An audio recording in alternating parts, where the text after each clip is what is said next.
Welcome into this edition of College Football Smothered and Covered. My name is Barrett Sallee. Appreciate you guys checking out the show. Sorry, there was no show on Monday. It was a doubleheader for the Braves, and so the AJC duties for the Braves report took precedence, so had to be down at the field taking care of all those responsibilities. So hope everybody had a great weekend. I know I did the last weekend before school is out here for the kiddos. So for those parents out there, it is Maycember. If you don't know what that means, when you have kids, you will understand what Maycember means. So we have a busy show today. We are going to power rank the top 5 coaches in all of college football. And it's different this year because there are a lot of different variables, a lot of different factors you have to consider when you're talking about the top 5 coaches in college football. So we will do that. A reminder, please go check everybody out. Go check everybody out on the Believe Network. Do a great job across the network here. So please go check everybody out. It's the new media. So I want you to consume the new media in the way that it should be consumed, and that is give everybody a chance in the world of college football. And hey, you know what? Georgia Dome forever. Got this Georgia Dome shirt on courtesy of my good friend Josh Pate. We both are big proponents of the Georgia Dome. We do not like Mercedes-Benz Stadium, so we got matching Georgia Dome t-shirts because we are both nerds. That is true. We are both nerds. The show brought to you by BetOnline. Make sure you go to BetOnline. Get all your stats. Get all your lines for everything this summer. Major League Baseball, golf, playoffs for the NHL. They've got you covered for basically everything, whether it be odds movement, game lines, player props. Everything is available at BetOnline. So go to BetOnline, get what you need from BetOnline. You can do it from your mobile browser. You can do it from your desktop, from your tablet. They have you covered basically everywhere you are connected to the internet. So go to BetOnline where the game starts.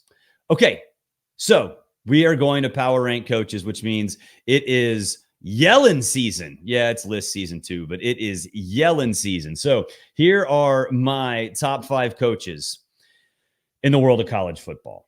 And so we're going to rank them top to bottom. For those who are listening, for those who are not watching on Apple Pod, if you're not watching on YouTube, go to YouTube. Got lots of great content there, including some exclusive game videos from my career as a college football analyst / Big J journalist. But here we are, Kirby Smart, Dabo Swinney at number 2, Ryan Day at number 3, Steve Sarkisian at number 4, and Kalen DeBoer at number 5. Okay, Kirby Smart.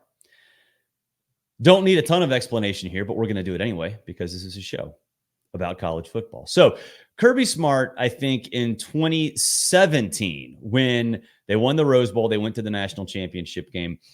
I think that was interesting to me because it was a little too much too soon. We've seen coaches pop up in year 2 or even pop up in year 1, have a ton of success, and the bar gets raised to a point where it's a little unfair. And I think that's what happened with Kirby Smart because the next couple of years, they were good or great, whatever, that's fine. But in year 2, you saw Will Muschamp succeed. In year 2, you saw Gene Chizik succeed. In year 1, you saw Gus Malzahn succeed. Urban Meyer at Florida. So when you have that kind of success, the biggest thing to me is how quickly you've learned to sustain that success. And Kirby learned relatively quickly. Not as quickly as Urban Meyer, obviously. But he learned relatively quickly as opposed to some of those other coaches who either failed dramatically or just sort of got stuck in neutral, kind of like what happened with Gus Malzahn. But Kirby's 94-16. 94-16. Think sustaining success is something that he has handled very, very well. And to me, look, Nick Saban, this is probably media days back in 2013. 14. Actually, you know what? It was right when Kirby Smart got hired. Okay. So it was after the 2015 season. He said, if Georgia gets the right coach, Georgia is going to be the behemoth. Not a which to me said that Nick Saban is threatened, which he was. I don't think there's any doubt about that. And that's exactly what Kirby Smart has done. He has taken a program that was a sleeping giant under Mark Richt. And honestly, with Mark Richt, I wouldn't even say they were sleeping. They were actually pretty darn good. They just could not get over that hump. And even when they did, like in 2012, when they were the second best team in the country, the landscape just didn't work out in a way where they could actually win the national championship, which sucks. But that was the ceiling. Now, Georgia is the dynasty. Well, no, the budding dynasty. And the reason I say budding is when you talk about dynasties, and I said I got ripped to shreds by Alabama fans saying this back in the day, is if you have a dynasty, that means you rule something like a royal family. In order to rule, you have to be on top. Georgia's not on top right now because Michigan won the national championship last year. So they're not a dynasty because you don't have to have a dynasty at all times. You just don't. But with that said, 2 national championships, and then last season you could make an argument, and I have, that Georgia was either the best or second best team in the country. They just lost at the wrong time. So right on the precipice is where Kirby Smart is. And so if anybody tells you out there that Kirby Smart is overrated as a coach, and I've seen people do this, and I'm like, what the hell are you people talking about? He has done everything at Georgia that was predicted by his peers, including his former boss, and done it better than anybody in Georgia history. And it's not slowing down because he's adapted to a world where you get players through the transfer portal and you replace stars with stars in a way where 5 years ago you did it in a different method, and he's adapted. And yes, he pounded his chest. And Georgia fans say that I was wrong about this and misquoted Kirby about pounding his chest, that he didn't get any incoming transfers prior to the 2021 season. Look, y'all, I was in the room. I asked him. I don't know what you're talking about misquoted. I literally asked him. And so he has gone from, hey, I don't want to have any transfers, to, okay, I'm going to be selective and get the dudes I want. Because when you open that door to the Buttsmere building in Athens, 5 stars just walk in. They just appear out of nowhere. All right. Number 2, Dabo Swinney. All right. This is where I think a lot of folks are going to look at me and say, Dabo Swinney? Let's establish what Dabo Swinney is. Let's establish what Dabo Swinney has done. He has taken a Clemson program that was a joke. Literally a joke. Remember Clemsoning back in the day? For you Utes out there, you probably don't. But it was when Clemson's season went completely sideways because they would lose to teams that they shouldn't lose to, sometimes in dramatic ways, sometimes in sad ways. That doesn't exist anymore. And Dabo tried his best and did his best to argue against that nickname for a long time prior to Clemson winning national championships. But that's the operative word. Championships, plural. When you're talking about sustained success, that's sustaining success at an elite level. No, the streak of double-digit win seasons did not extend to 13 last season. That number is important. 13.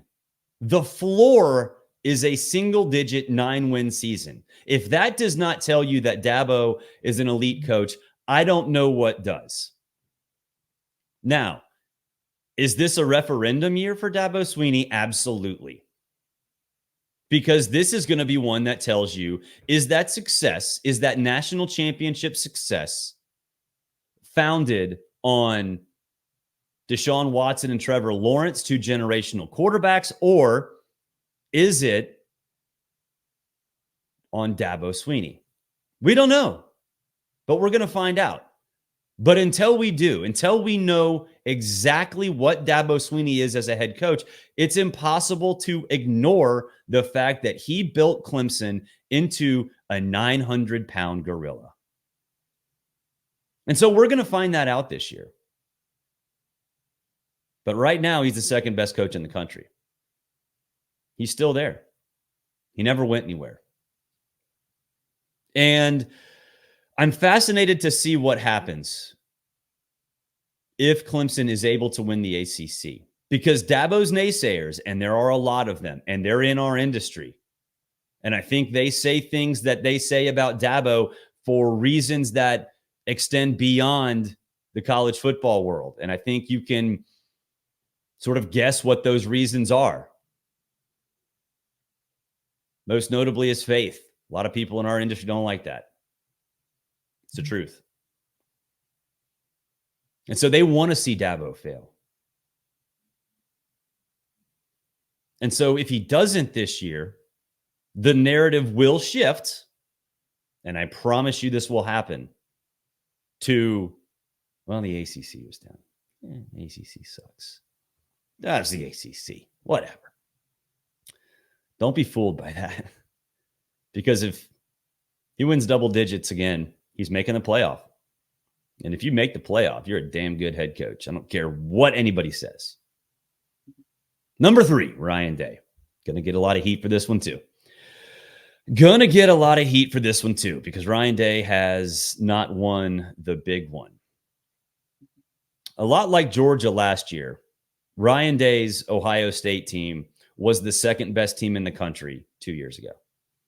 They lost to Georgia in the Peach Bowl National Semifinal, but they were the second best team in the country. It just didn't work out. The landscape of college football did not work out in their favor. And so what happened in what I think was the de facto national championship game, they lost on a field goal at literally the stroke of midnight to a team that ran over, around, and through TCU in the national championship game. So when you look at Ryan Day, 56-8 in a Power 5 conference. And it's not just a Power 5 conference. It's the second best conference in the country. And so, yes, there is an argument against Ryan Day because he has not won the big one. But the fact that he consistently gets to the big one, or at least one of them, is a compliment to what he's done. And he replaces stars with stars. And I think more importantly, in this day and age, he utilizes the transfer portal to supplement stars who decide to come back to his program. Now, money has a lot to do with that, or at least something to do with that. But he's using the system in a way for him to be as successful as his predecessor, or at least on the precipice of being as successful as his predecessor.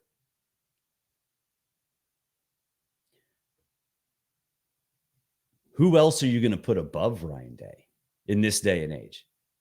Would you have put Nick Saban above him? Sure. Would you have put Jim Harbaugh above him? Sure.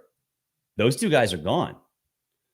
So when you're talking about ranking people, ranking things, ranking teams, I always come back to something. When you say X and X are overrated, blah, blah, blah, blah, blah. Well, somebody's got to be there, right?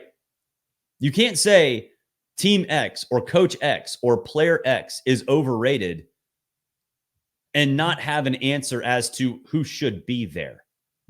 So ask yourself, if it's not Ryan Day at 3, who should be there? The answer is there's not an option. All right, if you're watching on YouTube or Rumble, check this shirt out from Breaking Tea. It is Emeka Egbuka. Speaking of players who are returning to the Buckeyes, this is an NIL shirt. They've got NIL shirts for players all around the country. You can go to breakingtea.com/smotheredandcovered, breakingtea.com/smotheredandcovered. They have you covered, not just with NIL shirts, but viral shirts. If something big happens, bam, it's up on Breaking Tea within the hour. Plus, There are shirts all about every single school that have nothing to do with breaking moments, viral moments, or NIL, just damn good college t-shirts. Go to breakingt.com/smothered and covered, breakingt.com/smothered and covered. You can wear the moment. All right, back to our coaches. Number 4, Steve Sarkisian. All right. Again, like I said with Ryan Day, somebody's got to be there, right? Somebody's got to be there. Sark is 71-49, which when you look at the top coaches in the country, that record doesn't necessarily stand out all that much. And I get that. And that's true. But he was successful at Washington. He was successful at USC. It ended badly. He was unceremoniously dismissed. But look at what Steve Sarkisian has done. Look at what Steve Sarkisian has done at Texas. He's transformed that program via recruiting, both in high school and the transfer portal, to win at the line of scrimmage. That's exactly what you need in order to win at an elite level, not just within the Big 12, but also nationally, especially within the SEC. And that's where he's going to be now. And we've seen Steve Sarkisian beat Alabama playing Alabama football. And that plays well around the rest of the country. So spare me this idea that Texas is not ready for the SEC. Spare me the idea that Texas is not ready for the SEC. They're built like an SEC team. They've beaten one of the behemoths playing SEC football, and they've made a college football playoff, a 4-team college football playoff, and damn near won the national semifinal with a late charge. So no, Sark's record doesn't necessarily make him look like he's one of the top coaches in the country. But what do? Sometimes for head coaches, it takes a little while to figure out who you are, what kind of coach you are, what kind of person you are. In Steve Sarkisian's case, that's true on multiple levels. But he's figured it out now. And he's figured it out at a time that is crucial for Texas to finally be, air quote, back. I think Texas is back. And I know a lot of people have fallen into that trap before. I've fallen into that trap before. But Sark is the guy who has made it happen. Sark is the guy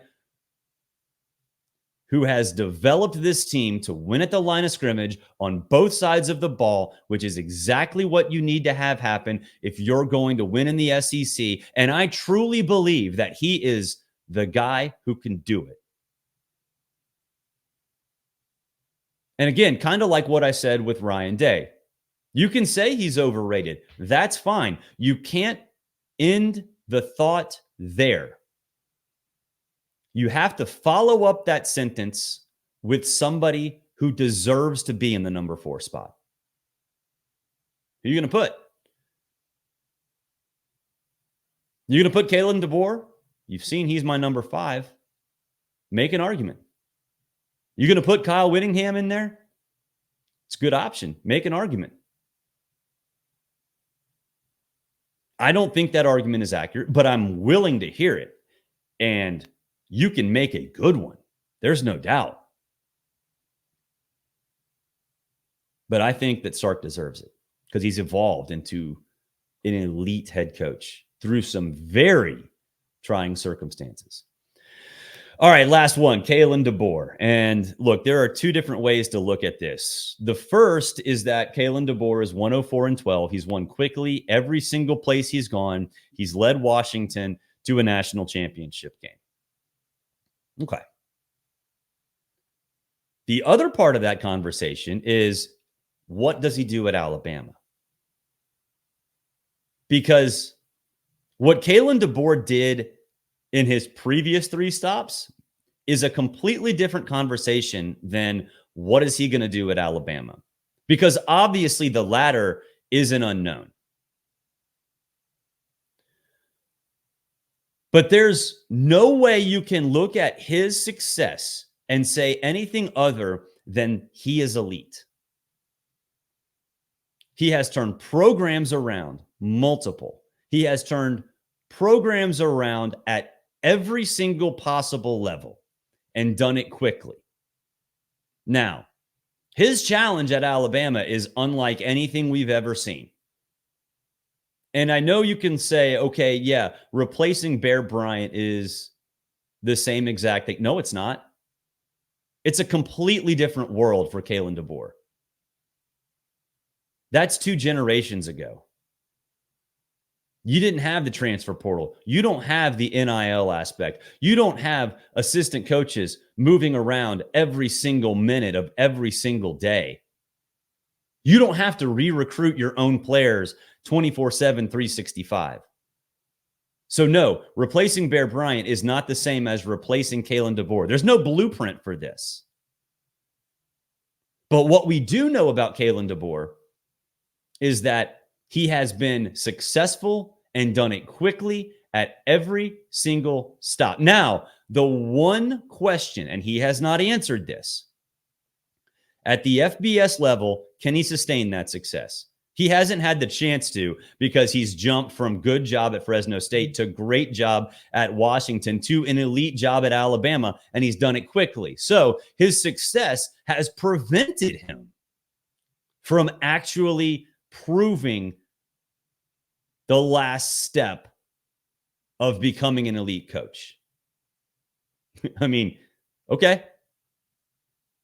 It's bad. I mean, that's not a bad thing. That's actually a really good thing. It's just something we don't know. But that doesn't change the fact that he's an elite coach. So Kalen DeBoer at number 5, I think makes a ton of sense. Okay, let's run them down really quickly. Kirby Smart, Dabo Swinney, Ryan Day, Steve Sarkisian, Kalen DeBoer. If you don't agree with me or you have a better list in your mind, let us know in the comments.